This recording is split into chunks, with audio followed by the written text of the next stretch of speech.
But this is really gets to what I was talking about before. We have a ton of legacy out there. Everyone knows it.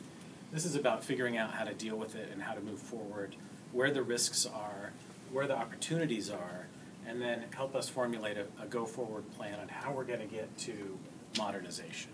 So the rationalization piece is what leads us into decisions around how we modernize and what we modernize.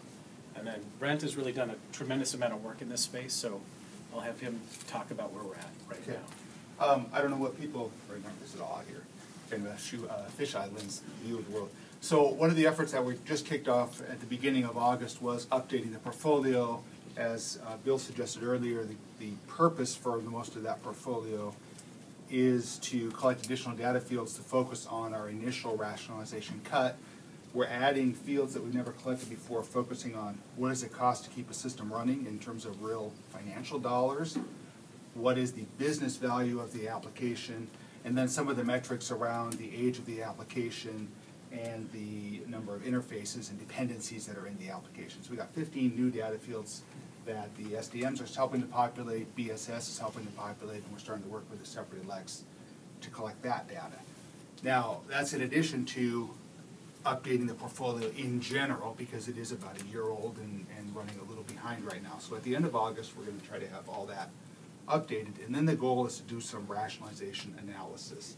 I think everybody's heard discussions before on what rationalization goals are, but it ties into this discussion because if you remember the matrix that we come up with, if we say that this is the business value and this is the IT value, where usually this is a quality measure, this index here, applications that live in that are relatively low business value, and their systems, they're being supported by systems that have a low IT quality. And this is where we get into the side of the effective systems. Is, do we have systems out there where we have one system supporting a single grant that we're spending $50,000 a year to support? The grant is $100,000 a year, and it's in a system written in 2005. Do we keep it? Do we merge it into some other system? But how do we get these very expensive for the business and pains for us to support out of this square and either out of existence, or do we bring them up into one of these other squares where they're merged with some other system that's high quality, where they're into a supportive platform because there's some reason why the grant stuff and expensive stuff needs to continue, or do we ask the business, go back to the effective side, do we look at the business and say, do you need this business process? Or are you really doing the same business process as someone else, and can we merge those processes together? So the goal is to do that type of analysis in September and then come forward with a proposal to sort of address all these things in this low IT quality tier in terms of what do we do with specific systems, but also what do we do in general in terms of platforms, re-platforming, virtualization, Amazon side of the world, our virtual data sets, and so forth.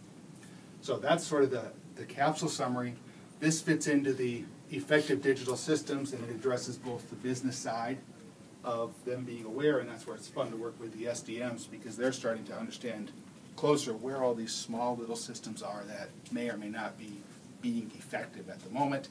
And then at the technology side, where are our staff actually spending a lot of resources supporting stuff that, one, we probably don't know about today, but then also we don't necessarily want to continue to invest in further. Yeah. So having the data on the systems is absolutely essential. So if I go to my business customer today with items in that quadrant, they'll say, oh, we absolutely have to have that application. It's critical. Can't live without it. And that's what we've been doing for years, and we have nothing to go back to them and say, you know how much you're spending on this application and how much it's costing you on this application. With the data, we'll be able to go there and really be able to demonstrate for them what value they're getting for the cost that they're spending. And then they can make effective decisions about chucking applications, that's a technical word, or choosing to move them if they are of absolute critical for the business, moving them into a different quadrant. So, Brent, what percentage of our applications are in this quadrant? You're asking for a guess. Of our total list of systems, 40%. probably. So that's a big number. I mean, because this area where we have high-quality systems and high IT values, really a small number of very large systems. Right. These are all the little guys that have been hanging around, so it's probably 40% or better. Now, if you look at the staff burn every month to maintain those, right? And the capacity of either chucking these, as Mike said, or moving them over to this quadrant, well, you can see the type of staff capacity we're going to get back every single month. That's the anchor that Steve. Yeah, yeah. Right? Good. Yes.